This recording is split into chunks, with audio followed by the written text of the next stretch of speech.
राधे राधे। हरे कृष्णा। कैसे हो आप सभी लोग?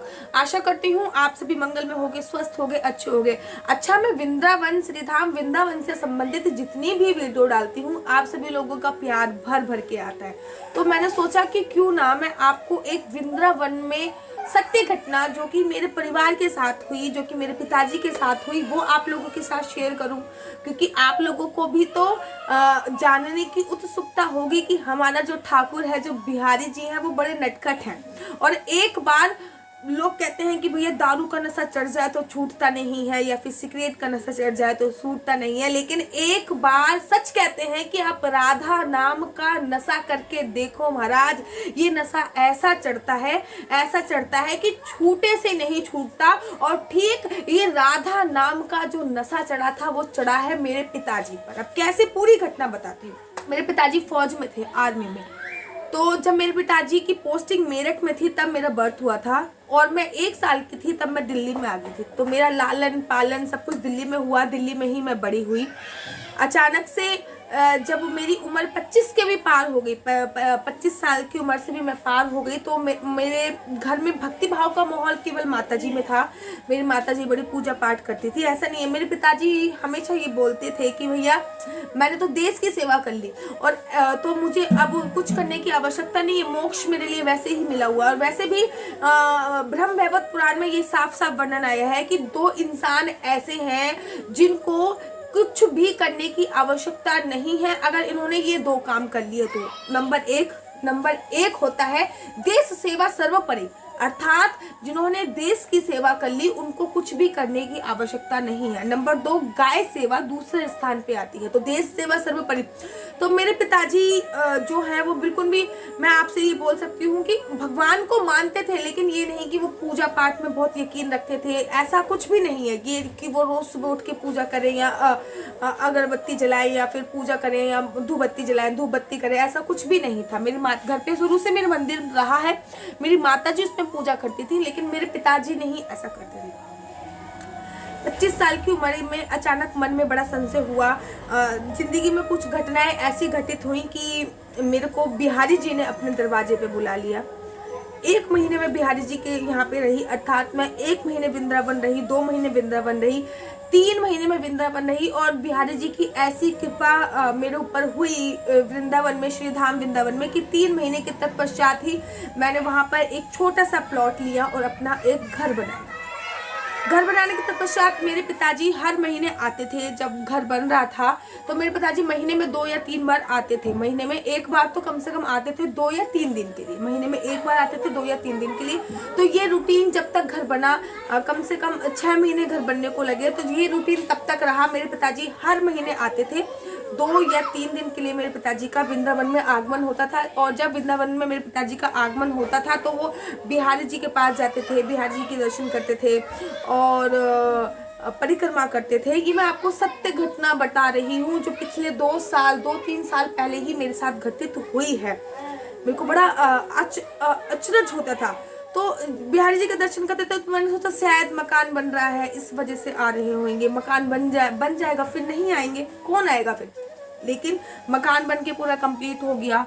कंप्लीट होने के तत्पश्चात मैं वहाँ पे कंटिन्यू रहने लग गई श्रीधाम वृंदावन में। लेकिन मेरे पिताजी की बिहारी जी से तब तक लगन लग चुकी थी। मैंने बोला ना कि राधा नाम का, वृंदावन के नाम का जो नशा ऐसा होता है कि अगर एक बार वो चढ़ गया तो फिर उतारने से भी नहीं उतरता। कंटिन्यूअसली मेरे पिताजी मकान बनने के बाद भी महीने के अंत में, मतलब उनका पूरे मंथ काम रहता है, कुछ उनका काम होता है, तो महीने के अंत में 26 या 27 को वो श्रीधाम वृंदावन में होते हैं।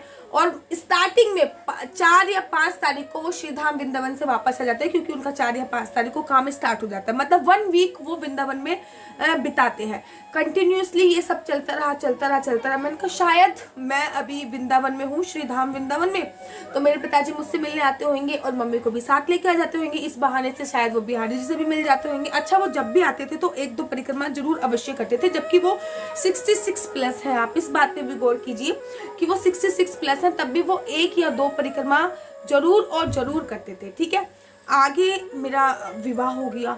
अब मेरा विवाह हो गया, मेरा वृंदावन जाना एक बार को महीने में 1-2 बार बंद हो गया, 1 महीना गैप हो गया, 2 महीना गैप हो गया, लेकिन मेरे पिताजी जो कि कंटिन्यूअसली चले जा रहे थे वो उनका कंटिन्यू वैसे ही रहा। वो हर महीने, अभी भी मेरा विवाह होके भी मेरा 2 साल कंप्लीट होने वाले हैं, तो मेरा शादी भी हो गई, लेकिन मेरे पिताजी ने वृंदावन जाना नहीं छोड़ा। वो अभी भी हर महीने की 27 तारीख को श्रीधाम वृंदावन जाते हैं और 4 तारीख को वापस आते हैं। तो बिहारी जी ने मुझे बुलाया वहां पर, बिहारी जी ने वहां पे छोटा सा आसियाना मुझे दिया, चाहे वो मेरे पिताजी के थ्रू दिया हो, लेकिन बिहारी जी से जो लगन मेरे पिताजी की लगी है हर महीने। अच्छा, कोरोना काल में मेरे पिताजी 2 महीने बिहारी जी नहीं जा पाए, अर्थात 2 महीने ऐसे बीत गए जिसमें वो जा नहीं पाए। तो तीसरे महीने जब वो श्रीधाम वृंदावन गए, कोरोना काल में सब कुछ ऑफ था, तो श्रीधाम वृंदावन गए, तो वो अपने आप को थोड़ा सा पनिश करते हैं। जब वो एक महीने में वृंदावन नहीं जा पाते तो वो अपने आप को पनिश करता है। वो मैं आपको बताती हूँ पनिश कैसे करते हैं। वो पनिश ऐसे करते हैं कि वो बिहारी जी के मंदिर जाएंगे, मेरा कैलाश नगर में घर है, तो वो कैलाश नगर से बिहारी जी के मंदिर पैदल जाएंगे, चप्पल पहन के नहीं जाएंगे, पैदल ही जाएंगे, ठीक है। और पैदल जाने के बाद परिक्रमा एक करेंगे। तो वो ये कहते हैं कि मैं पिछले महीने नहीं आ पाया, तो इस महीने ये मेरी पनिशमेंट है, ये मेरा दंड है कि न जाने मेरे से ऐसी कौन सी भूल हो गई थी कि आपने पिछले महीने मुझे बुलाया नहीं। तो वो अपने आप को पनिश करते हैं। ये मैंने अपनी आंखों से स्वतः देखा। मैं नास्तिक भी नहीं बोल सकती, लेकिन भगवान में मैं ये नहीं कह सकती कि बहुत परम आस्था, ऐसा भी कुछ नहीं था। लेकिन लास्ट 3-4 साल से मैं ये कंटिन्यू देख रही हूँ कि शायद एक भी महीना ऐसा गया हो जिस टाइम वो नागा हुए हों, एक भी महीना ऐसा गया हो अगर वो ना गए हों तो उन्होंने अपने आप को पनिश किया है कि बिहारी जी आखिर ऐसी मेरे से कौन सी भी गलती हो गई जो आपने मुझे नहीं बुला पाया। हाँ, शादी के बाद मेरा वृंदावन जाना थोड़ा कम हो गया, लेकिन मेरे पिताजी का जाना वही बना रहा। मुझे लगा कि पहले वो मकान बन रहा है इसलिए आ रहे हैं, मुझे लगा कि अभी मैं वहां पे रह रही हूँ, उनसे मेरी अटैचमेंट है वो इसलिए आ रहे हैं, लेकिन ये तो मेरा भ्रम मात्र था। उनकी जो अटैचमेंट थी वो परमात्मा से हो गई है, अभी भी हो गई है। अब मैं इस महीने की आपको बात बताती हूँ। 14 नवंबर को मेरे भाई की मैरिज है, देवउठनी एकादशी वाले दिन। तो अब देवउठनी एकादशी पर मेरे भाई की मैरिज है, तो इस महीने मेरे पापा थोड़ा सा कम रह पाए। तो उनको दिल में अभी भी मलाल है कि बिहारी जी ने मुझे बुलाया तो सही, लेकिन अब बेटी की शादी थी तो काम है, तो मैं थोड़ा सा कम रह पाया हूँ। अगले महीने में मैं जल्दी जाऊंगा और देर से आऊंगा, और इनफैक्ट हमारे घर में कोई शादी का एक फंक्शन होता है तो एक फंक्शन वहां पे होना जरूरी और जरूर आवश्यक है। जैसे कि मेरी शादी की रिंग सेरेमनी हमने श्रीधाम वृंदावन में ही करी थी। मेरे भाई की जो कढ़ाई पूजने का कार्यक्रम है वो श्रीधाम वृंदावन में ही होगा, बहू का जो कढ़ाई पूजेगा। तो एक फैमिली में एक प्रोग्राम वहां पे होना अति आवश्यक है।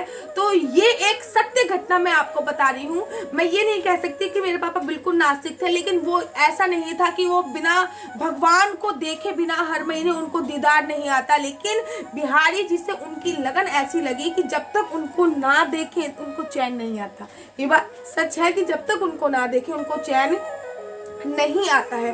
तो ये एक सत्य घटना मैं आपको बता रही हूँ कि जिसको बिहारी जी ने अपना लिया, पूरे दुनिया के लोग उसे अपनाए ना अपनाए कोई परवाह नहीं है, क्योंकि उनकी डोर ऊपर वाले से लग गई है। क्या अगर आप ऐसी ही और सत्य घटनाएं जो मेरे साथ हुई हैं, जो मेरी माता जी के साथ हुई हैं, जानना चाहते हैं तो मुझे कमेंट बॉक्स में लिख के दीजिए।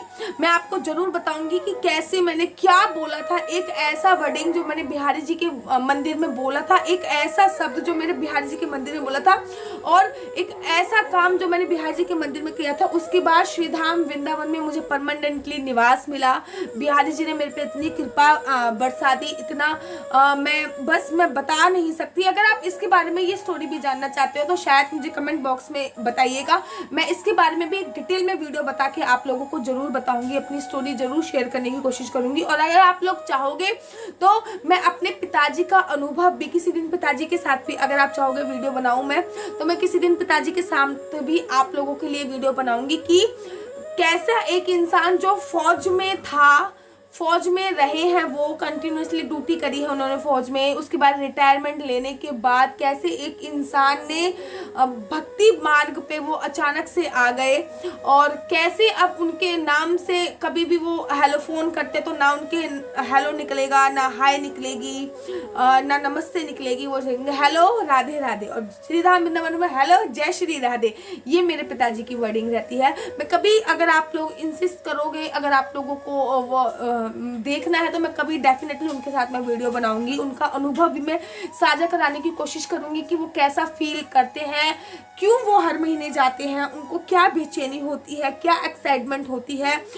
मैंने उनकी आंखों में बिहारी जी के प्रति बहुत प्यार देखा है, और जब वो जाते नहीं हैं तो मैंने उनकी आंखों में आंसू तक देखे हैं। बिहारी जी से मिलने की जो लालसा होती है, प्रेम भक्त और भगवान का जो मैं मिलन लाइव देखती हूँ, वो मेरे लिए बहुत और बहुत ज़्यादा अद्भुत है। आशा करती हूँ कि आप लोगों को मेरी वीडियो पसंद आती होगी। अगर आप लोगों को मेरी वीडियो पसंद आती है तो आप अपना यूट्यूब चैनल हरि बोल को लाइक शेयर सब्सक्राइब करना बिल्कुल भी मत भूलिए। तब तक के लिए मुझे दीजिए इजाजत। राधे राधे, जय श्री कृष्णा, हरि बोल।